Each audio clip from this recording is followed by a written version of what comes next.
let's get back to the partners. What were some of the challenges? And you don't have to like name the partners or anything, but what were some of the challenges? Like, what would you recommend to say someone watching this podcast that, and I get people all the time asking me this on Instagram or in the comments on YouTube, and my YouTube channel is bigger than my Instagram, but they go, hey, what should I consider in a business partner? What should I look for? Why should I have one?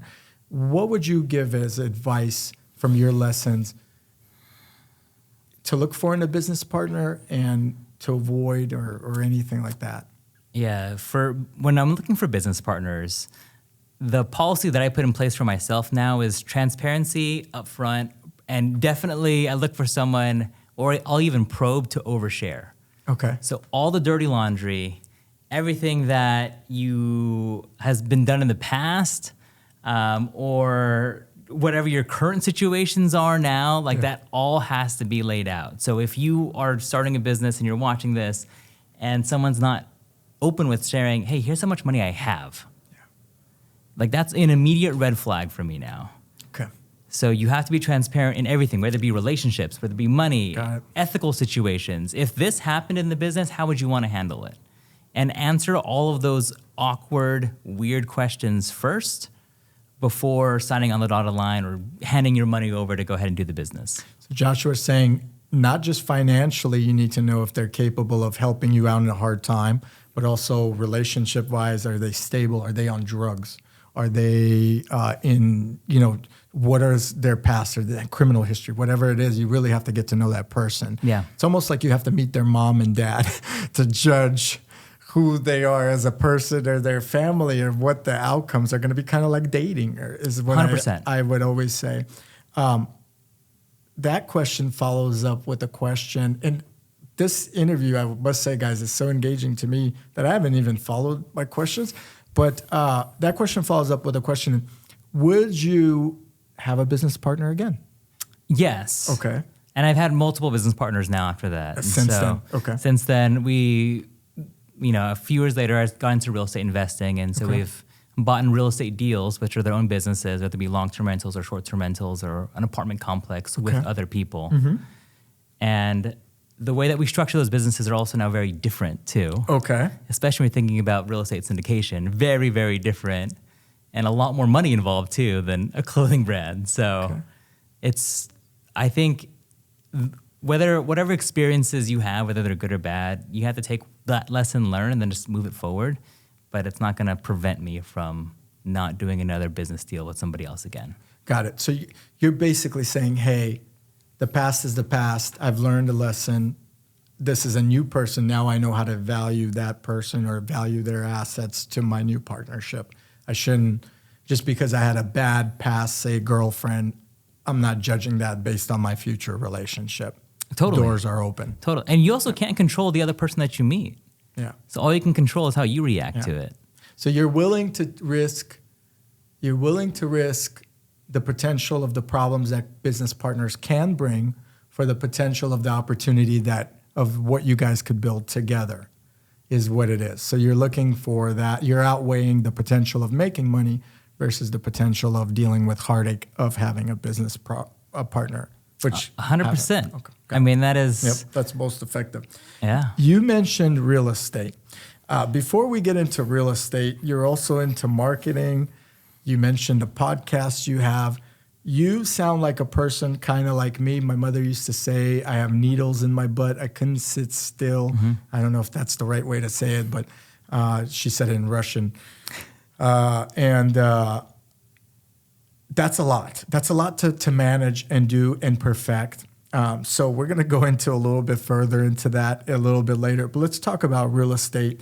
What are your best strategies? You mentioned multi-unit investments or real estate investments. You mentioned some partners. What do you do with that?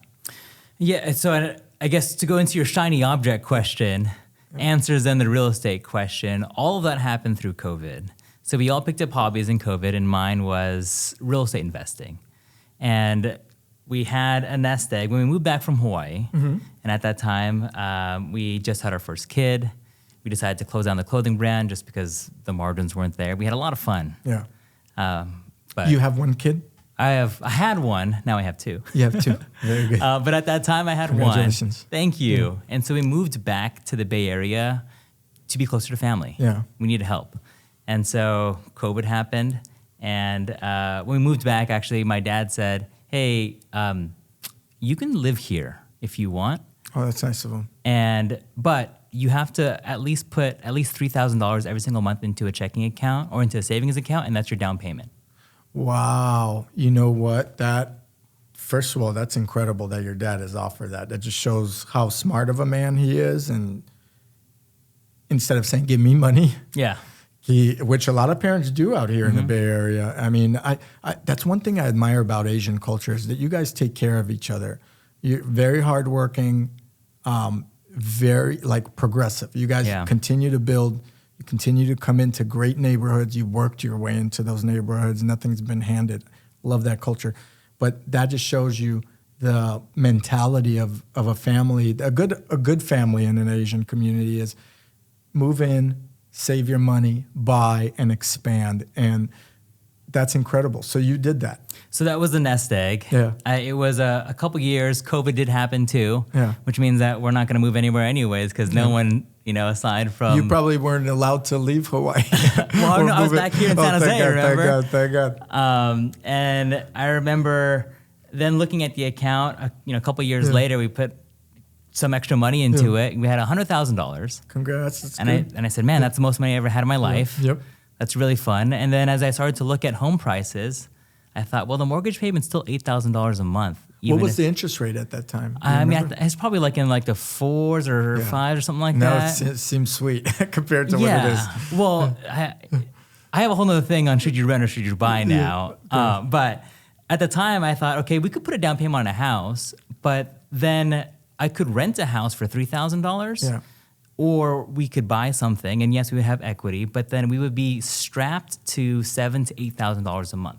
Okay. And at that time, both my wife and I were making, $60,000, $70,000 each. Yeah. Which means that you probably shouldn't afford an $8,000 mortgage payment. Yeah, you're pushing yourself way beyond. On a bad month, it could be really bad. After 6 months, like say both of us got laid off, which, the likelihood of that, I don't know, but COVID's crazy. It's happened to families, realistically. And so I said, well, I didn't want to do that. Hey, Dad, I think actually I'm going to take $25,000 of this and I'm going to buy a rental property in Columbus, Ohio. Okay, because it was so much cheaper there. Yeah, and he said, well, what are you doing? Yeah. Like this is our plan, right? You were supposed to live here for 3 years. So you took your dad's graciousness and you spun it on him and surprised them with, hey, I'm buying an investment. I did. I said, well, Dad, let's lay this down. Here are the numbers. If I buy a house right now, your mortgage payment is $2,000 or it's less than $2,000. Yeah. My mortgage payment would be $8,000. Yeah. How would you feel about that? Yeah, I'm basically stressing to make sure I make that payment and worrying what my boss thinks of me every week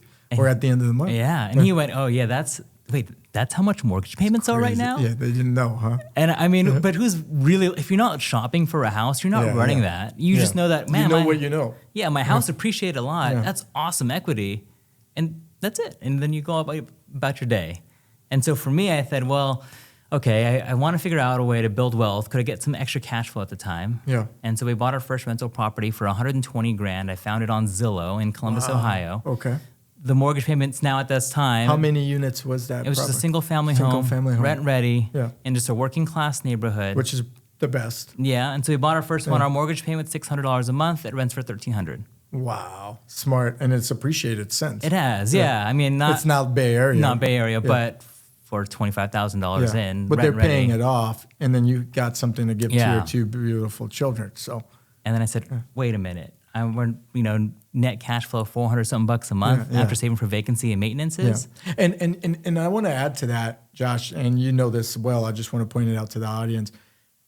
The investment Josh made does not make him or break him. So if that tenant does not pay for 6 months, you're not freaking out. And maybe in Ohio, the rule is if they don't pay for X amount of months, you get a sheriff in right away. Like in Florida, for example, if you don't pay rent, they're out that month. And not in California, which is the worst place to invest in real estate for what you're talking about, especially in San Francisco, which is by far the worst place in the country, in my opinion, to be a real estate investor. And I've had personal experience to that. But am I right? You could kick them out? Yes. Okay. Okay, good. 30 days notice, and then we're going to eviction court. And it's fast. And sheriff comes right in. Yes. So when it comes to long-term rentals, it is definitely the more conservative states that I invest in. Okay. But I love California and I love to live here. So. Yeah, sure. But that's okay. You could own property. A lot of people, do all that. So you bought your first single family home. Mm-hmm. The payment wasn't too much per month for you. You could afford it. It was a safer investment. You explained to your nice dad that this is a good move. When you explained that to him, what did he say? I mean, there was two kind of triggers there. Okay. The first one, or unlocks, I guess might be the better word.